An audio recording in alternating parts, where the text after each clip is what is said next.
that's weird.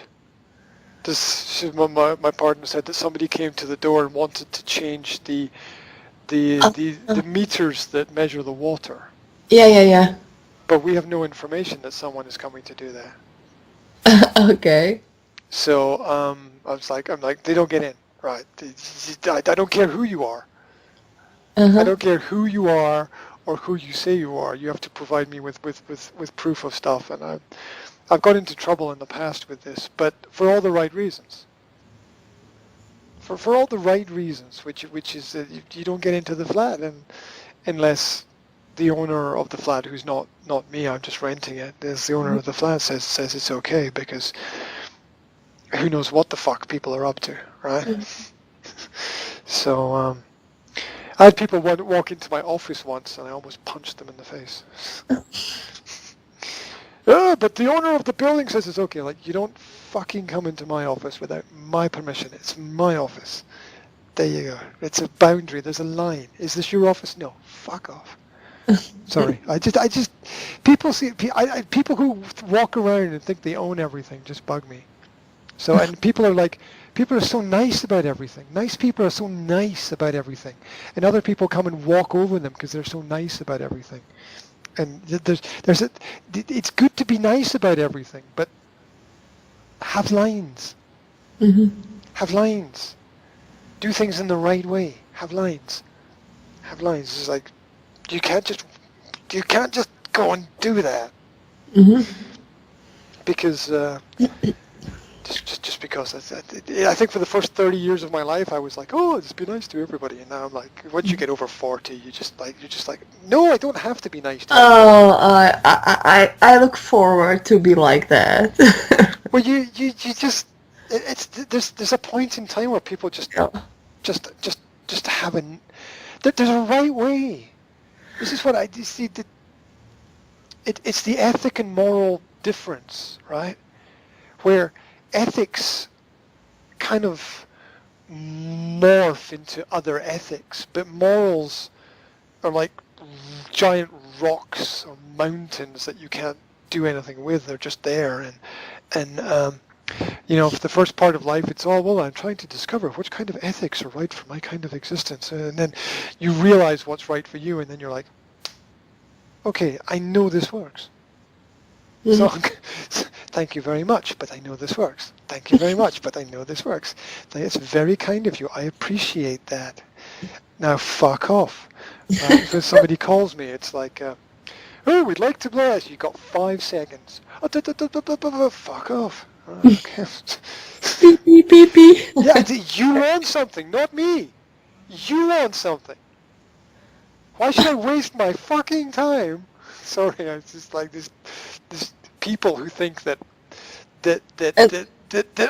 my life exists to serve them. How did this change in your life? Because you said that you were before not actually like being, you were kind on everyone. So how it changed?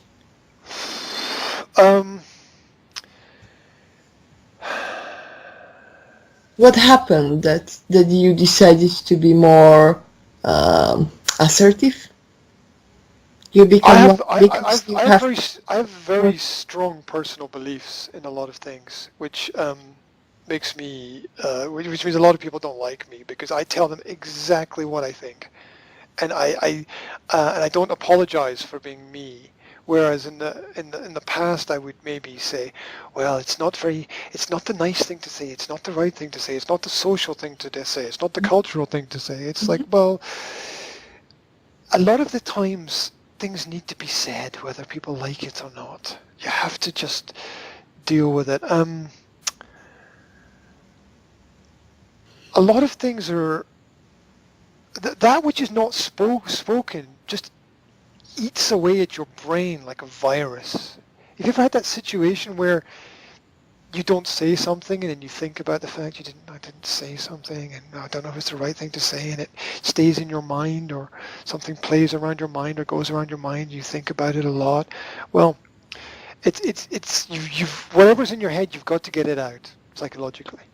you've got to get it out, because if you don't get it out, I mean, that's where religion have their confession principles from, where you go and tell the priest whatever's in your head so that you can get it off your chest, or you go and talk to the psychologist and, get this thing out of you. It doesn't mean things are going to get better, but you feel that you can get on with things. So if I don't like something now, I'm very specific about it, and and people want to be nice about everything, and there are people in the world who are just not nice people. And it's like good people say, here's an example, good people say, why do we have guns? People shouldn't have any guns. I'm like, I kind of agree with that. I mean, guns are, all you can do with a gun is kill someone, basically, and doesn't seem to be a good thing to do. I get it. But if all the bad people have guns, what the fuck are the good people going to do when the bad people come around? Are you going to, say, no, please put your gun away. That's not good. That doesn't fucking work. You've got to defend yourself. Jesus' disciples walked around with swords, right? Mm-hmm. They walked around with swords.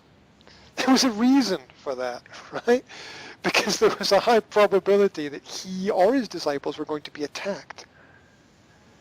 And there's a famous line from the Bible where Jesus says,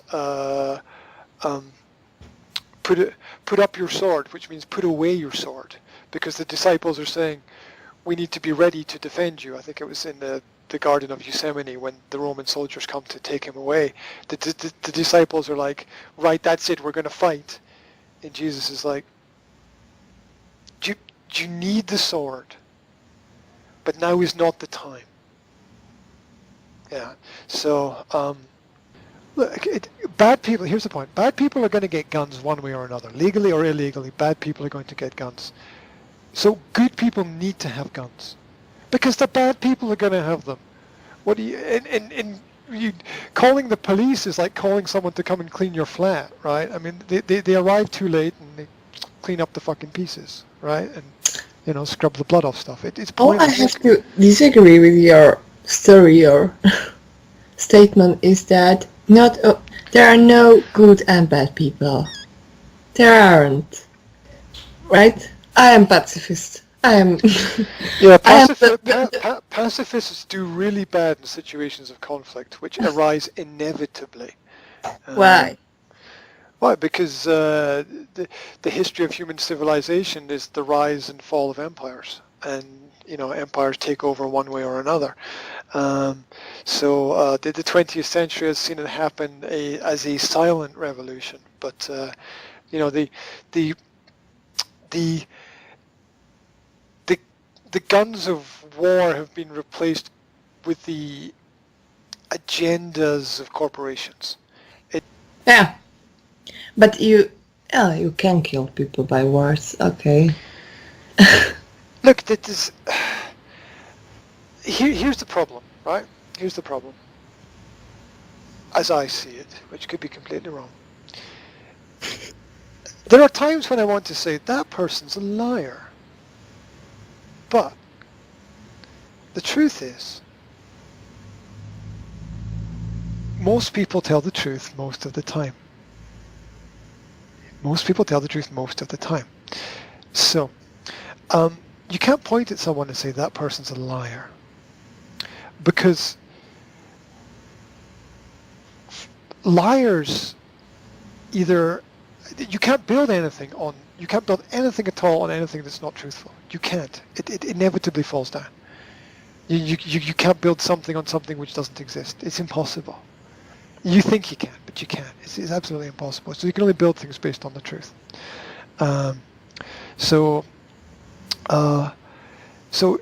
nobody tells lies all of the time. So you can't point at someone and say a liar, because it's just impossible. Because the person can't be. You can't lie all the time. It's silly. Nobody can. Even if you wanted to, you couldn't. Right? So what happens is there are people who tell more lies than other people, and you could there's a difference between a lie and a mistake as well. You define that. Mistake is an interesting word. Mistake, to take the wrong thing. It's interesting. So there's that, and the fact that psychopaths tell the truth 99.99999% of the time, except at key moments when you believe them. Then they tell the lie, because then they've got you. And it's really hard to define what is good and bad, and yet good and bad still exists. The idea that people are not good and not bad is interesting, because in essence I agree with you, but it's also the same argument that the devil would use. That argument is the same argument, which is that there is no. It's back to the Hamlet. There is no good or bad, but thinking makes it so. Yeah, nothing itself is good or bad, but people give it that picture or that essence or that idea of good and bad. And this idea that people are a mix of different good and bad things together is an interesting way to look at the world, but it's fundamentally flawed, because good and bad exists outside of what a person does. Yeah, I didn't explain it very well, so let me try again. A person can do things which are perceived by other people as good or bad. Good or bad lies outside of the person, outside of the action. Even a good action in the present can become bad in the long term, and a bad action in the present can become good in the long term. So it changes. But within the person itself, you can be a good or bad person. So you can define people as good or bad, although good or bad in time rests outside of what is the actual person. So, for example, morality exists outside, as a definite, outside of what a person does, but what a person does can make them good, because the definitions come from outside of what character is. In the film The Usual Suspects, Kevin Spacey tells a story. The actor tells a story through the film. And one of his lines is, the greatest trick that the devil pulled, we say to pull tricks, the greatest trick that the devil pulled on the world was to make us believe that he didn't exist. And it's the same principle with this idea that people are in essence not good or bad. If the devil exists, then that's exactly the argument he would use in every situation to win. It's the devil's argument. This idea that people are not good or bad is the devil's argument. Because it avoids analysis of real issues.